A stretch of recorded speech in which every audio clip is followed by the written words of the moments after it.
അക്ഷമരായി കാത്തുനിന്ന ജനക്കൂട്ടത്തിന് മുന്നിലേക്കാണ് Pathanamthitta Elanthoor ഭഗവതിക്കുന്ന് ദേവീക്ഷേത്രത്തിലേക്ക് പ്രതിയുമായി police jeep എത്തിയത്. ജനക്കൂട്ടത്തെ police പ്രതീക്ഷിച്ചിരുന്നു.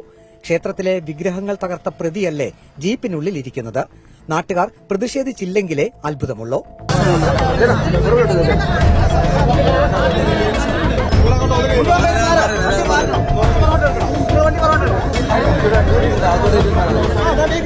നാട്ടുകാർ പ്രതിയെ കൈവയ്ക്കുമെന്ന് പോലീസിന് തോന്നിയതിനാൽ പ്രതിയെ ജീപ്പിന് പുറത്തിറക്കാൻ പോലീസ് മടിച്ചു.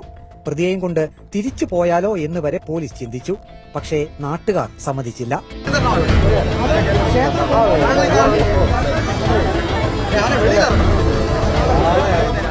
പ്രതിയെ ഉപദ്രവിക്കില്ല എന്ന് നാട്ടുകാരും ക്ഷേത്രഭാരവാഹികളും പോലീസിന് ഉറപ്പുകൊടുത്തു.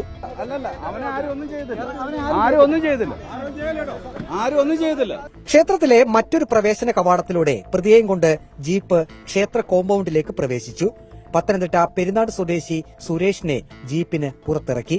വിഗ്രഹങ്ങൾ തകർത്ത ഓരോ ഇടത്തും സുരേഷിനെ എത്തിച്ച് പോലീസ് തെളിവെടുത്തു.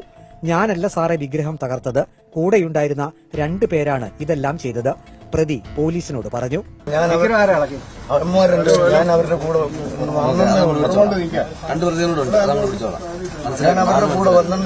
ഞാൻ ഒരു തെറ്റും ചെയ്തിട്ടില്ല.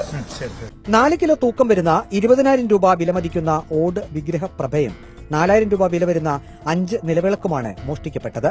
പണം മോഷ്ടിച്ചാലും കുഴപ്പമില്ല, വിഗ്രഹങ്ങൾ തകർത്തതിലാണ് തങ്ങൾക്ക് അമർഷം, നാട്ടുകാർ പറഞ്ഞു. വെറുതെ വിടരുത്. കാരണം അവര് 10 രൂപ വഞ്ചി പൊട്ടിച്ചാൽ കുഴപ്പമില്ല, എന്തെങ്കിലും എടുത്തോണ്ട് പോയാലും കുഴപ്പമില്ല, വിഗ്രഹം നശിപ്പിച്ചവനെ തെറ്റാക്കരുത്. തെളിവെടുപ്പ് പൂർത്തിയാക്കി പ്രതിയെ പോലീസ് ജീപ്പിലേക്ക് കയറ്റിയിട്ടും നാട്ടുകാരുടെ കലിപ്പ് തീർന്നിരുന്നില്ല. നിന്റെ വീട്ടിൽ നിന്ന് ഞങ്ങൾ എടുക്കും. നീ വന്നത് ഭഗവതി ഒന്നല്ല, ഇന്ന് ഞങ്ങൾ വീട്ടിലെടുക്കും. ഇപ്പൊ പോലീസുകാരുള്ളതുകൊണ്ട് നിന്നെ ഞങ്ങൾ വിടുക. ഞങ്ങളില്ല, കുഴപ്പമില്ല പറയാം. ഞങ്ങൾ പറയുന്നതിനപ്പുറം ഇവിടെ പത്തനംതിട്ട ഡിവൈഎസ്പി വിനോദിന്റെ മേൽനോട്ടത്തിൽ പോലീസ് ഇൻസ്പെക്ടർ രജീഷ് കുമാറിന്റെ നേതൃത്വത്തിലാണ് പ്രതിയെ പിടികൂടിയത്.